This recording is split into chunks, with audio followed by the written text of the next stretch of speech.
మనం ఒక డైరెక్టర్ని అడ్మైర్ చేస్తాం. ఒక ఫేజ్లో వాళ్ళు తీసిన సినిమా చూసి వీళ్ళు పడితే పీక్రా అని ఫీల్ అవుతాం. కానీ అదే డైరెక్టర్స్ కెరీర్లో వరస్ట్ డిసిజన్స్ తీసుకుంటే మన మైండ్లో ఒకటే డౌట్, అసలు వీళ్ళు ఈ సినిమా ఎలా తీశారు అని. ఈ వీడియోలో తెలుగు టాప్ డైరెక్టర్స్ కెరీర్లో వర్స్ట్ మూవ్స్ గురించి ఆనెస్ట్గా మాట్లాడుకుందాం. No hate, no hero worship, just cinema గురించి సినిమాలా. ఫస్ట్ పూరి జగన్నాథ్ గారు. పూరి జగన్నాథ్ అంటే ఒక టైంలో ట్రెండ్ సెట్టర్. ఇంటెన్సిటీ, యాటిట్యూడ్, రానెస్ ఒకటే బ్రాండ్. కెరీర్లో వరస్ట్ మూవీ అంటే దేవుడు చేసిన మనుషులు అని అనుకున్నా. అసలు దీనికి మించి వరస్ట్ దియ్యడు అని చెప్పేసి అనుకున్నా. కానీ మొన్న డబుల్ స్మార్ట్ చూసాక ఆ థాట్ పూర్తిగా మారిపోయింది. అసలు స్టోరీ ఏంటి, లాజిక్ ఏంటి, ఎమోషన్ ఏంటి, వరస్ట్కి కూడా ఒక నెక్స్ట్ లెవెల్ ఉంటుందని క్లియర్గా ప్రూవ్ చేశారు. త్రివిక్రమ్ గారు అంటే dialogue king, writers writer, thinking director.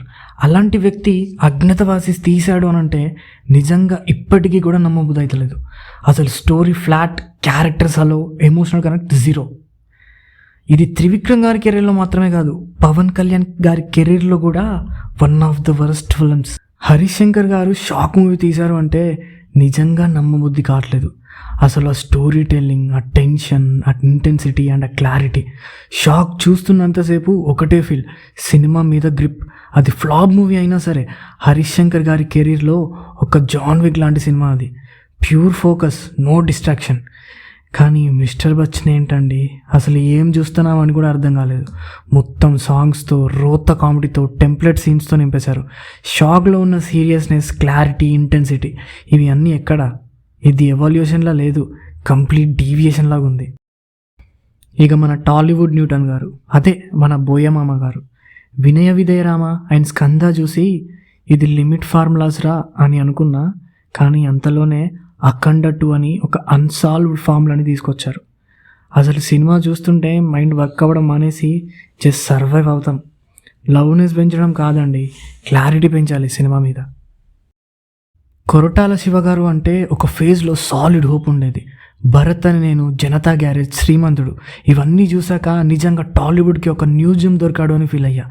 Message cinema అయినా సరే ఒక్క సినిమాలో కూడా క్లారిటీ మిస్ అవ్వలేదు. కానీ ఆ ఫీలింగ్ సెట్ అవ్వకముందే ఆచార్య అనే ఒక కళాఖండం తీసి మన మీదికి వదిలారు. మధ్యలో ఎన్నో వినిపించాయి, ఇది నా స్టోరీ కాదు, అందరూ వేలు పెట్టారు అని. సరే, కానీ ఫైనల్ అవుట్పుట్ మాత్రం మన మీదికే కదా పడింది.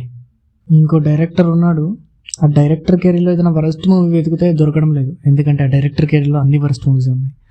మీకు ఆ డైరెక్టర్ ఎవరో తెలిస్తే కమెంట్లో చెప్పండి. టాలెంట్ ఉండడం ఇంపార్టెంట్, కానీ సెల్ఫ్ చెక్ ఉండడం ఇంకా ఇంపార్టెంట్. ఆడియన్స్ ఇప్పుడు మారారు. బ్లైండ్ వర్షిప్ కాదు, హానెస్ట్ కంటెంట్ కావాలి. బిగ్ నేమ్స్ అయినా సరే బ్యాడ్ సినిమానే చెప్పాలి. మీ ఒపీనియన్లో ఈ డైరెక్టర్స్ కెరీర్లో ఇంకా వర్స్ట్ మూవీస్ ఏమున్నాయో కామెంట్లో చెప్పండి. నచ్చితే సబ్స్క్రైబ్ కొట్టండి.